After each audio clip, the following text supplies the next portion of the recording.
നമസ്കാരം. നമസ്കാരം. ഇന്ന് നമ്മുടെ കൊച്ചു കേരളത്തിൽ വലിയൊരു സമരമുഖം നടന്നുകൊണ്ടിരിക്കുകയാണ്. കേന്ദ്രത്തിനെതിരെ അല്ലെങ്കിൽ കേന്ദ്രത്തിൻ്റെ സാമ്പത്തിക ഉപരോധത്തിനെതിരെ നമ്മുടെ സ്വന്തം മുഖ്യമന്ത്രി അന്നം ജലം ഒന്നുമില്ലാതെ ഒരു വറ്റുപോലും കഴിക്കാതെ അദ്ദേഹം സത്യാഗ്രഹം നടത്തിക്കൊണ്ടിരിക്കുകയാണ്. എന്താണ് ശരിക്കും അതിനുള്ള കാരണം? പലരും അത് ഇന്നത്തെ സമരമുഖം എല്ലാവർക്കും അറിയുന്നുണ്ട്. ഇന്ന് മുഖ്യമന്ത്രി ഒരു അന്നമോ അല്ലെങ്കിൽ ഒരു ജലമോ ഒന്നും കഴിക്കാതെ ഇരിക്കുകയാണ്. സ്വാഭാവികമായിട്ടും എല്ലാവരും എന്തിനാണ് ഇതിരിക്കുന്നത് എന്നുള്ളത് ഇപ്പോഴും അറിയില്ല. കേന്ദ്രത്തിനെതിരാണെന്ന് മാത്രം അറിയാം. എന്താണ് അതിൻ്റെ സത്യാവസ്ഥ? അല്ല, ഈ സമരം എന്തിനാണെന്നൊക്കെ അത്യാവശ്യം എല്ലാവർക്കും അറിയാം. ഇതിലെ വിഷയം എന്താണെന്ന് വെച്ചാൽ അതിനെന്തെങ്കിലും അടിസ്ഥാനമുണ്ടോ എന്നുള്ളതാണ് ചോദ്യം. ഇവിടെ ഇപ്പോൾ താങ്കൾ തന്നെ പറഞ്ഞു, സാമ്പത്തിക ഉപരോധം കേന്ദ്രം ഏർപ്പെടുത്തിയിരിക്കുന്നു.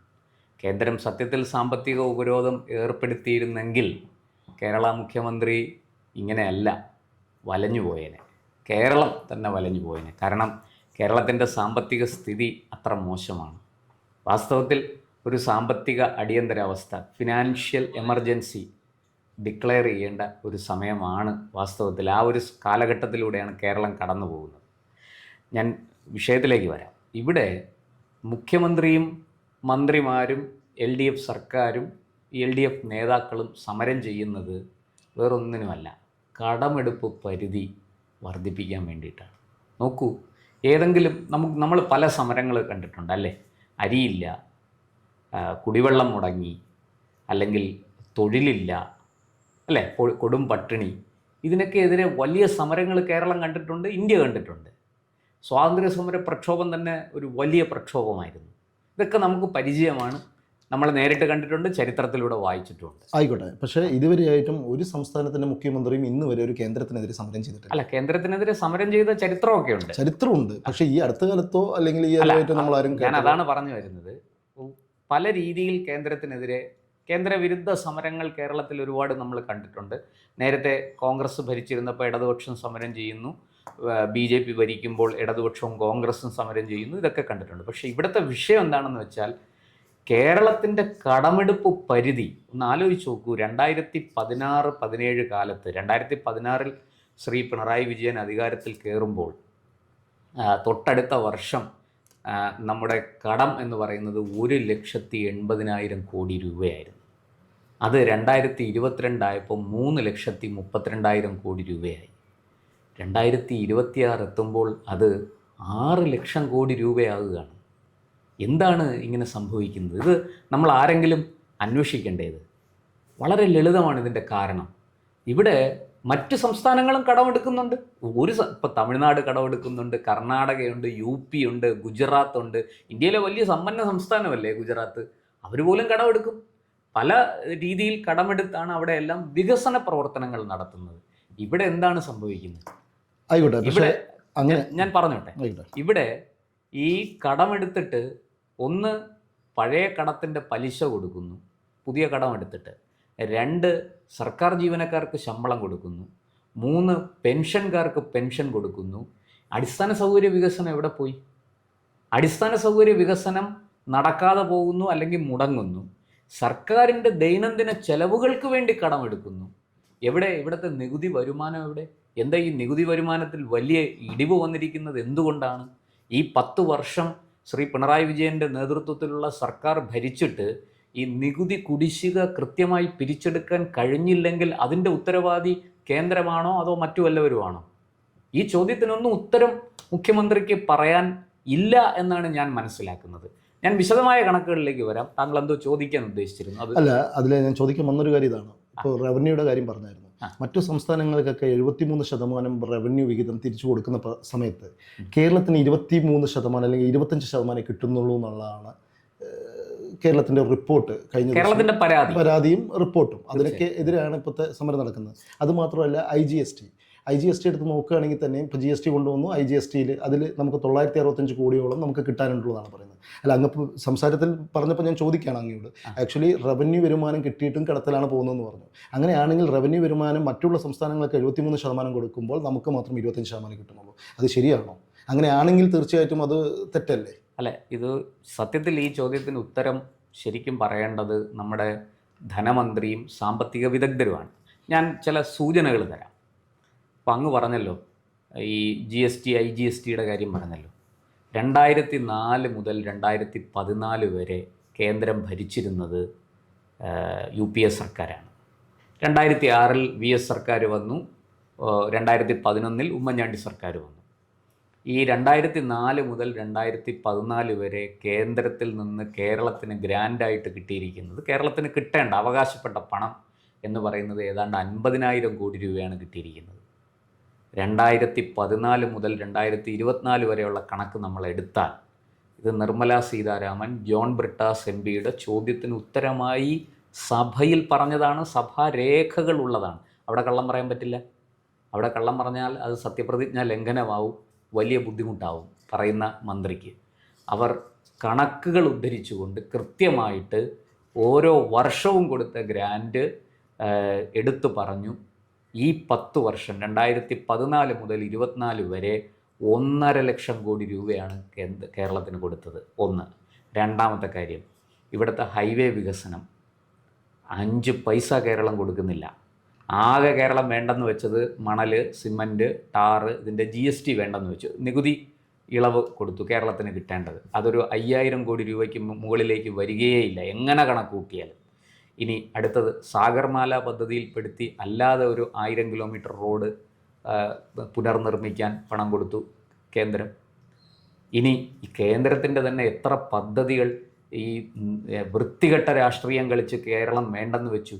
ആയുഷ്മാൻ ആരോഗ്യ മന്ദിർ എന്നൊരു ബോർഡ് വയ്ക്കാൻ ഞങ്ങൾ തയ്യാറല്ല എന്ന് പറഞ്ഞ അഹങ്കാരത്തോടു കൂടി അതിനെ കുറ്റം പറഞ്ഞ, അത് പറ്റില്ല എന്ന് പരസ്യമായിട്ട് പറഞ്ഞ ആരോഗ്യമന്ത്രി 2 വർഷത്തിന് ശേഷം മുട്ടുമടക്കി ലേലുവല്ലു പറയുന്ന കാഴ്ച നമ്മൾ കണ്ടു.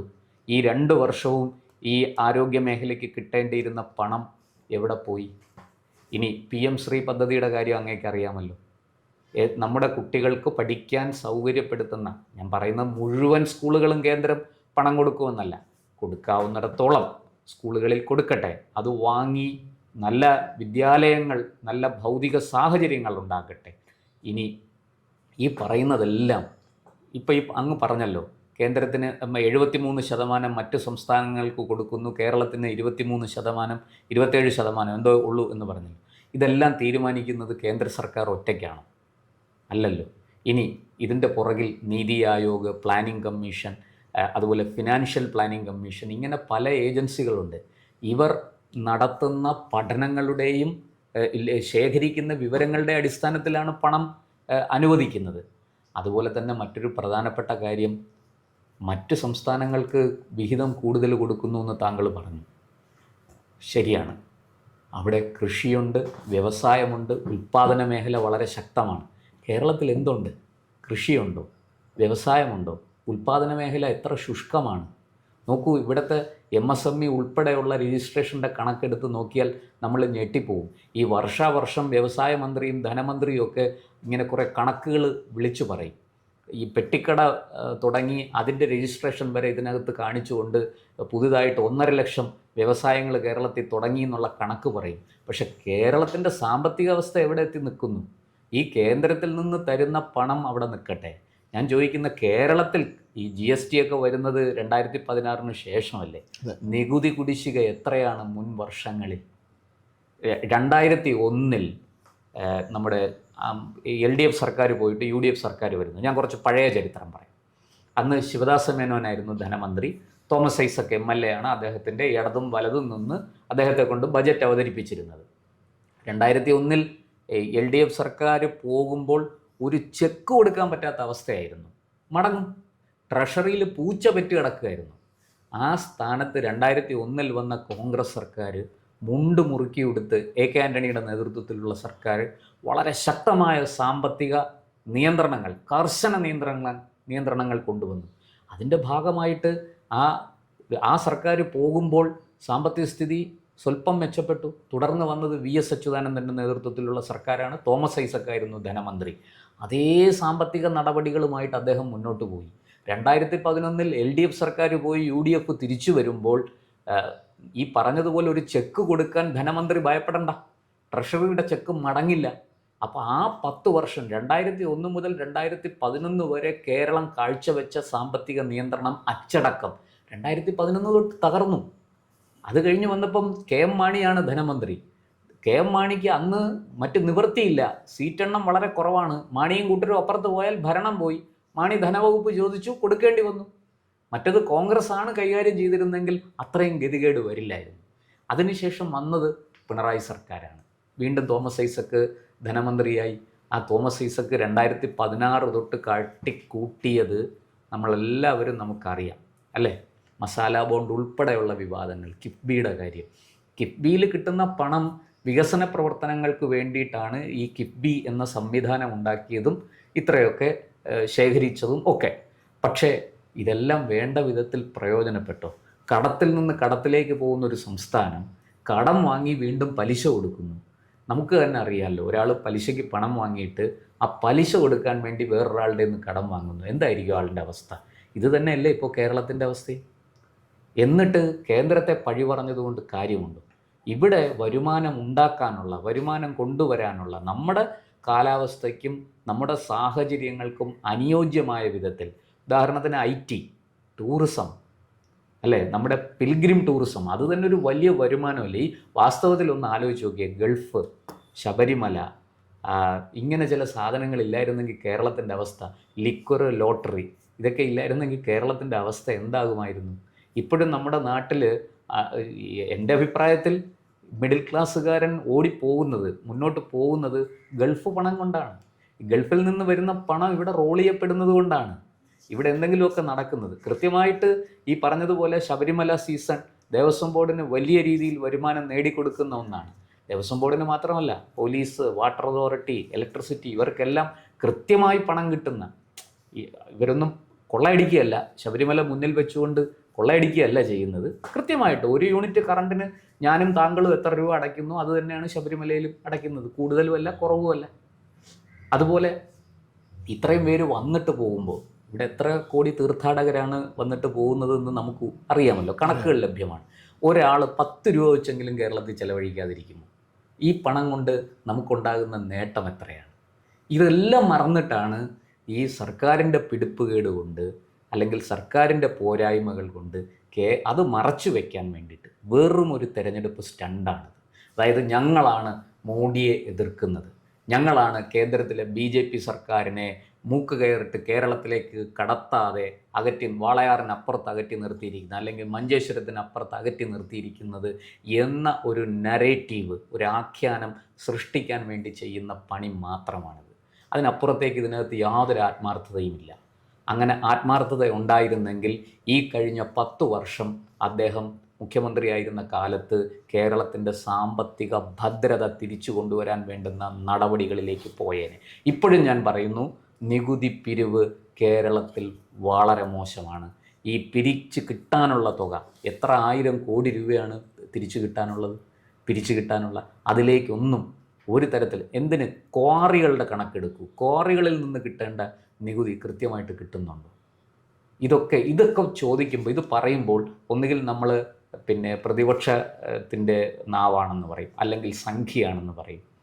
ഇതൊക്കെയാണ് വാസ്തവത്തിൽ നടക്കുന്നത്. ഇങ്ങനെ ഇത് ഭയന്ന്, ഇപ്പോൾ സാമ്പത്തിക വിദഗ്ധർ തന്നെ ചർച്ചയ്ക്ക് വന്നാൽ, ഒരു ചാനലിൽ ചർച്ചയ്ക്ക് വന്നാൽ അവർക്കും ചില പരിമിതികളുണ്ട്. കാരണം അവരിതൊക്കെ ചൂണ്ടിക്കാട്ടുമ്പോൾ അവരെ സംഘിവൽക്കരണം, സംഘി ചാപ്പ കുത്തുക, അല്ലെങ്കിൽ പറഞ്ഞ പോലെ കോൺഗ്രസ്സിന് വേണ്ടിയിട്ട് നാവ് വാടകയ്ക്ക് കൊടുത്തിരിക്കുന്നവരാണെന്ന് പറയുക, ഇങ്ങനെ. എന്നിട്ട് ഈ സൈബർ വെട്ടുകിളി കൂട്ടവരെ ആക്രമിക്കുക.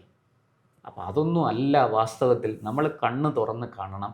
കേരളത്തിൻ്റെ സാമ്പത്തിക നില വളരെ പരിതാപകരമാണ്. ഇപ്പോൾ ഏറ്റവും ഒടുവിൽ താൽക്കാലിക ജീവനക്കാരെ സ്ഥിരപ്പെടുത്താൻ പോകുന്നു. കോടതി ഉത്തരവുണ്ട്. അതിനെ മറികടന്നുകൊണ്ട് സർക്കാർ ഇത് ചെയ്യാൻ പോയാൽ എന്തായിരിക്കും ഫലം? ഈ വിഷയം കോടതിയിൽ ചോദ്യം ചെയ്യപ്പെടാതിരിക്കുമോ? ഇവിടെ വാസ്തവത്തിൽ നിയമന നിരോധനം നിലനിൽക്കുകയല്ലേ? പരോക്ഷമായിട്ടെങ്കിലും, പ്രത്യക്ഷമായിട്ട് അങ്ങനെ പറയുന്നില്ലെങ്കിലും നിയമന നിരോധനം നിലനിൽക്കുകയല്ലേ? ഇതെല്ലാം മറികടന്നുകൊണ്ട് കേന്ദ്രത്തെ കുറ്റം പറഞ്ഞ് അതായത് എനിക്ക് ഒരു കാലിൽ മന്തുണ്ട്, ഞാൻ ഒരു വിരലിൽ നീരുള്ള താങ്കളെ കുറ്റം പറയുക. ഇതല്ലേ സത്യത്തിൽ ഇപ്പോൾ കേരളത്തിൽ നടക്കുന്നത്? അപ്പോൾ അങ്ങ് പറയുന്നത് ഇത് മുഖ്യമന്ത്രിയുടെ നാടകമാണോ? തെരഞ്ഞെടുപ്പ് എനിക്ക് അങ്ങനെയാണ് തോന്നുന്നത്. ഞാൻ എൻ്റെ അഭിപ്രായം പറഞ്ഞു. എനിക്ക് അങ്ങനെയാണ് തോന്നുന്നത്. ഇതൊരു തെരഞ്ഞെടുപ്പ് സ്റ്റണ്ടാണ്. തെരഞ്ഞെടുപ്പ് അടുത്തപ്പോൾ മോഡി വിരുദ്ധത, കേന്ദ്ര വിരുദ്ധത, കാരണം ഇപ്പം വലിയ രീതിയിൽ പ്രതിപക്ഷം കൊണ്ടുവന്ന ഒരു ആരോപണം, മുഖ്യമന്ത്രിയും പ്രധാനമന്ത്രിയും തമ്മിലൊരു അന്തർധാരയുണ്ട്. CPM-ഉം BJP-യും തമ്മിലൊരു ഒത്തുകളി നടക്കുന്നുണ്ട് കേരളത്തിൽ. അത് അങ്ങനെ ഇല്ല എന്ന് തെളിയിക്കാൻ ഇന്നിപ്പോൾ മറ്റാരെക്കാളും അത് തെളിയിക്കേണ്ടത് മുഖ്യമന്ത്രി ശ്രീ പിണറായി വിജയൻ്റെ ആവശ്യമാണ്. അല്ല, ആയിരിക്കാം, അങ്ങ് പറഞ്ഞത് ശരിയായിരിക്കാം. നമ്മുടെ മുഖ്യമന്ത്രിയുടെ മൂക്കുന്നുമ്പത്തുള്ള നഗരസഭയാണ് കൈവിട്ടു പോയത്. തീർച്ചയായിട്ടും അദ്ദേഹത്തിന് അതിൻ്റെതായിട്ടുള്ള വിഷമങ്ങളും കാര്യങ്ങളും ഉണ്ടാകാം. പക്ഷേ അദ്ദേഹം പറയുന്ന കാര്യങ്ങളിൽ, അല്ലെങ്കിൽ ഒരു മുഖ്യമന്ത്രി ഇത്രയും തുറന്ന ഒരു സമരത്തിന് വരുന്നു, ഞാൻ നേരത്തെ പറഞ്ഞ പോലെ തന്നെ ഒരു ജലപാനമില്ലാതെ അദ്ദേഹം അതിനുവേണ്ടി വന്നിരിക്കുകയാണ്. അപ്പോൾ തീർച്ചയായിട്ടും അതിലൊരു ഉദ്ദേശലക്ഷ്യം എന്തെങ്കിലും ഉണ്ടെന്നുള്ളത് താങ്കൾ പറയുന്നത് ഇലക്ഷനോടനുബന്ധിച്ചുള്ള തന്ത്രമാണ്, രാഷ്ട്രീയമാണ്. പക്ഷേ എനിക്ക് അങ്ങനെ തോന്നുന്നില്ല എന്നാണ് ഞാൻ പറയുന്നത്. അല്ല, അതൊക്കെ ഞാൻ പറഞ്ഞല്ലോ, നമുക്ക് എല്ലാവർക്കും ഓരോ കാഴ്ചപ്പാടുണ്ട്. പക്ഷേ യാഥാർത്ഥ്യമാണ്, അതിനെ നിഷേധിക്കാൻ പറ്റില്ല. ഇവിടെ നോക്കൂ, ഈ നഗരസഭ അധികാരമേൽക്കുന്നതിന് മുമ്പ് 200 കോടി രൂപ നീക്കിയിരിപ്പ് ട്രഷറിയിൽ അടയ്ക്കാൻ പറഞ്ഞ ഗവൺമെൻറ്റാണ് ഇവിടെ ഇരിക്കുന്നത്. അതുകൊണ്ട് ഇവർ ഈ പറയുന്നത് പോലെ അന്തർധാരയുടെ കാര്യമൊക്കെ അവിടെ നിൽക്കട്ടെ, അത് മറ്റൊരു രാഷ്ട്രീയമാണ്. ഞാൻ അതിലേക്ക് തൽക്കാലം പോകുന്നില്ല. പിണറായി വിജയന് ആവശ്യമുള്ളപ്പോൾ BJP-യുടെ സഹായം തേടും, ആവശ്യമില്ലാത്തപ്പോൾ BJP-യും കേന്ദ്ര സർക്കാരിനെയും കുറ്റപ്പെടുത്തും. അതൊക്കെ രാഷ്ട്രീയമാണ്, അതെല്ലാവരും ചെയ്യുന്നതാണ്. നാളെ കോൺഗ്രസ് അധികാരത്തിൽ വന്നാൽ അവരും ഇതൊക്കെ തന്നെ ചെയ്യും. പക്ഷേ നമ്മളൊരു കാര്യം മനസ്സിലാക്കേണ്ടത്, സാമ്പത്തിക അടിയന്തരാവസ്ഥ പ്രഖ്യാപിക്കേണ്ട ഒരു സാഹചര്യം സംസ്ഥാനത്ത് നിലനിൽക്കുന്നു എന്നുള്ളതാണ്. അതിനെ കുറച്ച് കാണാൻ പറ്റൂ. അതിന് കേരളം മാറി മാറി ഭരിച്ച, ഞാൻ പറയുന്ന കേവലം ഈ 10 വർഷത്തെ സഖാവ് പിണറായി വിജയൻ എന്ന മുഖ്യമന്ത്രിയുടെ ഭരണം കൊണ്ട് മാത്രമല്ല. ആയിക്കോട്ടെ, ഞാൻ ലാസ്റ്റ് ഒന്നുകൂടി ചോദിച്ചു നിർത്താണ്. ഈ സമരം കൊണ്ട് എന്തെങ്കിലും ഉദ്ദേശ ലക്ഷ്യമോ അല്ലെങ്കിൽ കേന്ദ്രത്തിൽ നിന്ന് എന്തെങ്കിലും വിഹിതമോ കിട്ടുമോ ഇല്ലയോ? ജനങ്ങൾക്ക് അറിയേണ്ട ഒരേ ഒരു കാര്യം അത്ര മാത്രമേ ഉള്ളൂ. ഈ സമരം കൊണ്ട് ഈ സമരം എത്ര ദിവസം നീളുന്നു ഒന്നും പറയാൻ പറ്റില്ല. അല്ല, ഒരു പ്രയോജനമില്ല. വളരെ വ്യക്തമായിട്ട് പറയാം, ഒരു പ്രയോജനമില്ല. കേന്ദ്രത്തിൽ നിന്ന് അങ്ങനെ ഒന്നും കിട്ടില്ല. അവർക്ക് planning commission, financial commission, NITI Aayog ഒക്കെ പറയുന്നതനുസരിച്ച് മാത്രമേ കേന്ദ്ര സർക്കാരിന് പ്രവർത്തിക്കാൻ കഴിയുള്ളൂ. ഇവിടെ തന്നെ ഒന്ന് ആലോചിച്ച് നോക്കൂ, നമ്മുടെ സ്റ്റേറ്റ് പ്ലാനിംഗ് കമ്മീഷൻ പറയുന്നതിനപ്പുറത്ത് പോയി ഈ സംസ്ഥാന സർക്കാരിന് എന്തെങ്കിലും ചെയ്യാൻ കഴിയുമോ? അതിനുള്ള അധികാരം നമുക്കുണ്ടോ? നമ്മളിതൊക്കെ വെറുതെ ഇങ്ങനെ ഈ ഫെഡറൽ സംവിധാനം തകർക്കുന്നു, എന്ന് വെച്ചാൽ കടം വാങ്ങാൻ നിങ്ങൾക്ക് പരിധിയില്ലാതെ കടം വാങ്ങാൻ അനുവദിക്കണമെന്നാണോ ഇതിൻ്റെ അർത്ഥം? അതാണോ ഫെഡറൽ സംവിധാനം നിലനിർത്തേണ്ടതിൻ്റെ മാനദണ്ഡം? അല്ല, എന്തായാലും നമുക്ക് കാത്തിരുന്ന് കാണാം. നമുക്ക് നമ്മുടെ മുഖ്യമന്ത്രിയുടെ സമരം എവിടെ ചെന്ന് അവസാനിക്കും എന്നുള്ളത്, അത് എന്തായിരിക്കും അതിൻ്റെ അവസാനത്തിൽ രാഷ്ട്രീയ നേട്ടങ്ങൾ ഉണ്ടാകുമോ ഇല്ലേ എന്നുള്ളത് നമുക്ക് കാത്തിരുന്ന് കാണാം. അതിന് വലിയ സമയങ്ങളൊന്നും വേണ്ട, 3 മാസമേ ഉള്ളൂ. അത് നമുക്ക് കാത്തിരുന്ന് കാണാം. എന്തായാലും അദ്ദേഹം സമരം ചെയ്യട്ടെ. അത് ജനങ്ങൾക്ക് വേണ്ടിയിട്ടാണെങ്കിൽ അതങ്ങനെ, അല്ലെങ്കിൽ അവരുടെ പാർട്ടിക്ക് വേണ്ടിയിട്ടാണെങ്കിൽ അതങ്ങനെ. അതെന്തായാലും നമുക്ക് താമസിയാതെ അറിയാം. കൂടുതൽ വാർത്തകളും വിശേഷങ്ങളും നേരിട്ട് ലഭിക്കാൻ ജനങ്ങളിൽ നിന്ന് ജനങ്ങളിലേക്ക് ജനഭൂമി ന്യൂസ് സബ്സ്ക്രൈബ് ചെയ്യൂ. ബെൽ ബട്ടൺ അമർത്താനും മറക്കരുത്.